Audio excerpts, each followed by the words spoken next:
picking up on some themes I think I'm pulling through here. We talked a lot about identity.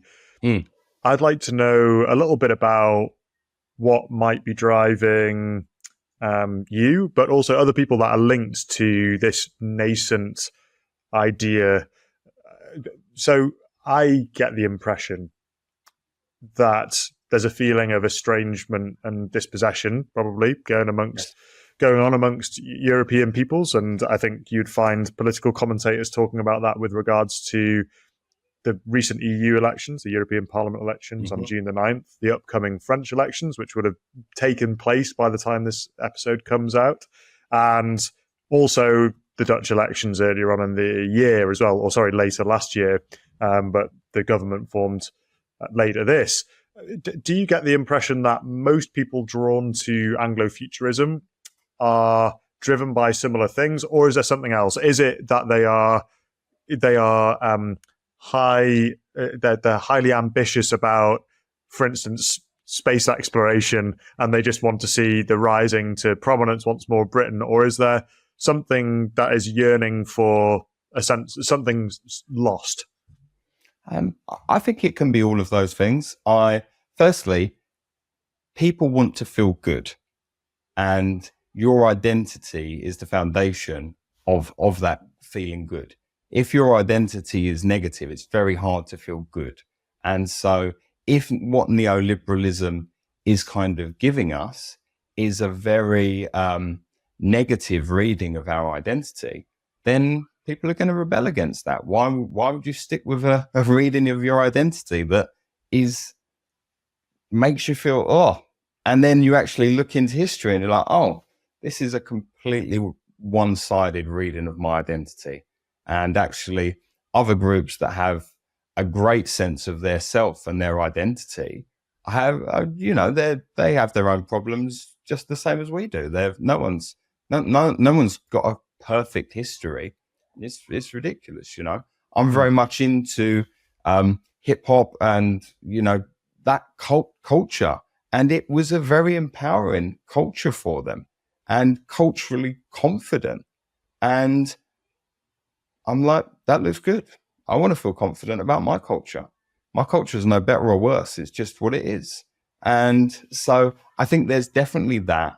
People are understanding that we are losing our sense of culture. One, through, mass migration is definitely changing things culturally, but also the pace of technological change has fragmented culture and made people feel much more alienated. Many of the shared group activities that we used to have, they don't exist anymore because they exist online or on our phones or on our TV, so there's a cultural decay in that area. And I think the ideals of neoliberalism, it is, I spoke about this when I interviewed Connor Tomlinson, and it was that idea that neoliberalism reduces everyone to this kind of unisex, hedonistic consumer unit. And I just thought that was such a good explanation, because that is what globalism wants. It wants a market of non-unique consumers. So the same product that's sold in England can be sold in France, can be sold in Africa, can be sold in Australia. And they don't want cultural variance because that's inconvenient. That's difficult. Oh, now we've got to have a new product for England because they like it like this. French want it that way. Oh, so annoying, so forth and so forth. So neoliberalism has this homogenizing ideal that doesn't want to recognize the cultural diversity of humanity, which is really odd or interesting because it kind of trumpets diversity as one of its big values. But at the same point, it does everything to squash diversity down in many ways. I'd agree. I think that is probably why it makes quite an uneasy bedfellow with the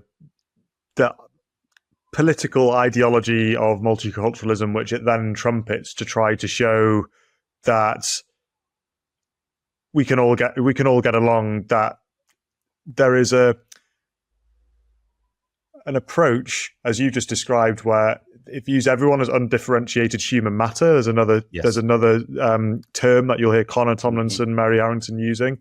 And so that's where you get the idea of free movement of people. You know, you can just move people around. They're just, as you say, they're economic units. But then when people arrive, obviously, everyone can obviously see at that point that people are different. And what is generally promoted by those people who are typically behind the free movement of people and the big economic growth ideologies, or ideologies is the wrong word, but fixations, they then need to try and show that those people that they've brought over, that they've promoted to come over, can also be a part of all of this too. And I think what you will find, as you were talking there about the culture, how they can, you can see some cultures being confident and you want to be confident about your own. It's not better or worse. It's just my culture. Is I think you'll probably find that the likes of Connor Tomlinson and others would actually say, no, I think we need to be confident to be able to say when our culture is actually better. So, for example, there are people across the political spectrum who will say, well, we do live in a gender egalitarian society. That's a good thing. We want to continue to do that. And that only happens because of our religious and cultural inheritance. And you don't really see that happening anywhere else. Or you'll see the way that we will treat law and order, as you've talked about, the rise of the common law and how that's a way better way of trying to figure things out than the more authoritarian aspects and law by Quango, which we've unfortunately inherited. So I actually think we're entering into a world where people are actually asking, and I see it amongst the Gen Z quite a lot, that no, actually I want to be able to talk about when our culture might be better and why that should remain as the standard. But I also will have the humility to say when it isn't as good and that we might actually be able to learn from elsewhere. I think there's kind of 2 points that I'd like to unpack. Your first point that was talking about the explanation for neoliberalism that we have been given. And then the other one about, do we have cultural universals or not? I think that's kind of broadly what we're looking at there. So in terms of the first one, and I've railed against the kind of cultural Marxist analysis of everything being oppressed and oppressor for a really long time. And then I looked at his methodology and applied a sort of class struggle reading to what we're experiencing, neoliberalism, moving people around, all of this idea of unfettered mass migration because it benefits the economy. We can bring people in. It's all good. And it's not. It's actually class war. And when you look at it from a Marxist perspective, it's very obvious that it's class war, because what happens in this environment, we have our working classes. We have two working classes in the scenario. One is the migrant working class. One is the native working class. And we bring the migrant working class in. And first thing that happens is the two working classes, they compete for labor. So what does that do? When you have more competition for labor, the value of labor goes down. So the cost of labor in a society under neoliberalism is reduced. So the second thing that happens, the other thing that those two working classes then compete for, is assets. So the price of assets goes up. So again, the employers of labor and the holders of assets, it's a double win for them. So from a class perspective, the elite classes hugely benefit from the mass migration of peoples through suppression of wages and appreciation of asset classes. Now, within that, you further have the managerial class, and they kind of sit in between the elite class and the working classes. And the managerial class, they're a sort of almost slightly a new class that don't quite exist in Marx's definition of everything oppressor or oppressor, but they are a very pertinent class to our own time, because they are the ones that brought in the doctrine of neoliberalism that loosened created the free flow of human capital to match the free flow of capital that was already happening. So Bush, Clinton, Blair, all of those preached this neoliberal doctrine and have been responsible for driving it over the last 30 years. So the managerial class have also pushed this doctrine. And the reason why they have pushed this doctrine is because, again, from their perspective, it increases their power because now there's more to manage. If you're managing a relatively stable, homogenous, kind of unified working class, there's not so much for you to do as a managerial elite. Now, if you've got to integrate a new migrant working class, you've got the existing working class, they're not getting on. There's not enough assets to go around. There's stuff happening with the labor market that's now difficult. There's so much more now to manage. So the managerial elite benefit from this. And they are providing the narrative to run cover, so to speak, for the elite above them who are actually benefiting from the reduced labor cost and the increased asset prices. So we have a situation where the explanation that we're given for neoliberalism is a complete and utter sham. Neoliberalism is just a new word for class war. And it is obfuscated. It's hidden from us through all of this very interesting language, but that's what it is. And identity politics has been a massive part of that. Because if you notice, when identity politics really took off, it was in the wake of the Occupy movements around 2012, 2011. And when the focus was on the elite, it was on the 1%. And if you look at America, they actually tracked through academic journals, through media, how much words like white supremacy and these other now common terms in identity politics just went whoosh in the wake of the Occupy movement. It was, again, another example of the kind of managerial class running cover for the elites. And this is the story of the world. This is how it's always been. Back in the day, you had your serfs who were working the fields. You had your church that dictated what was moral, what you could be cancelled for. And you had the elites that owns the land. This is the standard class churn. And I think part of what is the problem that we have reached now is that class churn. There used to be a degree of unity between the classes before the big neoliberalism, globalism stuff, or there was a degree of respect. The elites respected that the working classes, they needed a good enough standard of living to be productive and to be happy. And the working classes understood that the elites are a driver of culture.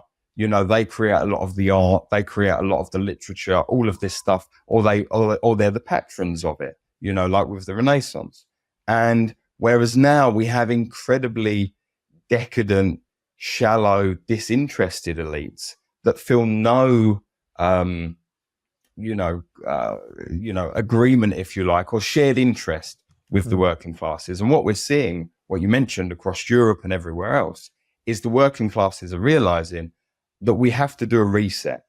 We have to do a reset and understand that the elites need to respect our interests and we need to advocate for our own interests. And I think that is what we're seeing. Very interesting take. You've obviously thought a lot about it, and it's something that I think quite a lot about, that distance between the governors and the governed. And yes, we've spoken a bit about the Industrial Revolution, and then more recently, the takeoff of the managerial class and the globalized world. And what I find quite interesting when you look back to the Industrial Revolution and prior to that as well, is that before we had travel, worldwide communication on a rapid scale, is elites were wedded pretty much to a part of the world. They derived their income, their status from their titles around their lands, their nobility, at least in Britain's sense, or if you're in America, you would have been running a factory somewhere, and you would have yes, you're an industrialist, and in both cases, you're effectively needing to have some kind of a symbiotic relationship Yes, with those who are working for you. And even though things could start out quite exploitative, is over time, because you would be living and working in the same place and looking them in the eyes, you'd have to give them something. And the other thing was, because they were wedded to a land, whether it was Lancashire or where I'm from in Northumberland, you can find examples of these industrialists who bequeathed an awful lot to their local parish. So there'd be churches rebuilt or repointed, or statues and social housing built in these beautiful styles, this vernacular architecture, and that are still standing today and still used today.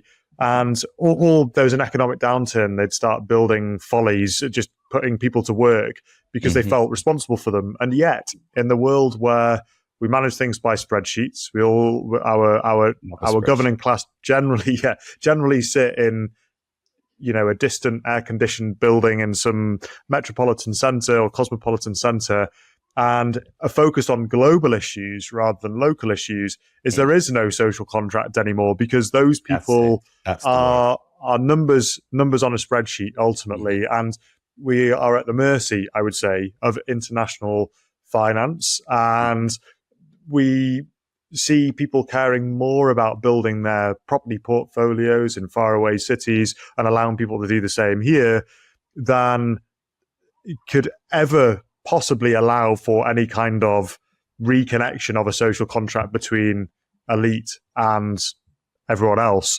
So I don't know where we go from here, but it is interesting that even in the days where people were fabulously rich, so much richer than anyone that was working for them, that there was still something there. And I think there was also a common frame of reference between them. So, you know, they were all brought up within, let's look at England, right? And Scotland's later on, the King James Bible, it was absolutely imbibed, and people knew that as the common frame of reference. Plus Chaucer, Dickens, Shakespeare, you name it, Spencer, Browning, people knew this stuff. And even if you weren't necessarily well read yourself, people got the references. And obviously in a world where all of this stuff is now fragmented to the point of not being able to understand what any little subgroup is talking about, is that all of that's gone. So maybe this is a good place to start drawing it, which is if we're going to head into the future, we need to start trying to gather up the pieces of the past, that our cultural inheritance, and try to use that as a basis to build upon. Otherwise, we become an undifferentiated national matter, as it were, to butcher that saying. Yes, it's true, and I think you've hit the nail on the head there with the idea of a social contract. That social contract, when people were rooted to somewhere, that social contract was much easier to maintain and to manage. And I think the elites really, they need to kind of have a word with themselves, because there is a lot of responsibility on their shoulder. And I think actually they are in a very decadent phase themselves. And I think there needs to be a renewal at the elite level. And I think this is part of what we need to be pushing for within this is elite renewal. As much as we need to reset the terms of what they're dealing with, the more working classes or the middle classes more broadly, we actually need them to understand their position in society as one of great responsibility. It's one of great privilege, but they have a responsibility within that. You know, like another model would be the Renaissance and the Medici family. As much as, you know, they were vastly flawed in their own ways and doing all their banking stuff, at the same point, they patronized one of the greatest artistic movements in history. You know, who in our elites is doing anything of that scale? They're just continually trying to kind of, you know, screw us over in one way or another. Other than Elon Musk, who is actually, when we look at this model of elites attempting to inspire humanity, you know, everything that Elon has done in terms of the Starlink, in terms of completely redoing the way that we put satellites into space to drop the cost hugely, actually having this vision to go to Mars. This is the kind of level of elites that we need, you know, not just Jeff Bezos kind of doing TRT and, you know, swanning around with his yacht, you know, and what, you know, what did he do? Make a massive clock somewhere in a mountain that no one will ever see, but it will last for 10,000 years or something. It's totally weird. I'm You know, not too au fait with Mr. Bezos's movements, yeah, but I can imagine that being something he does. yeah.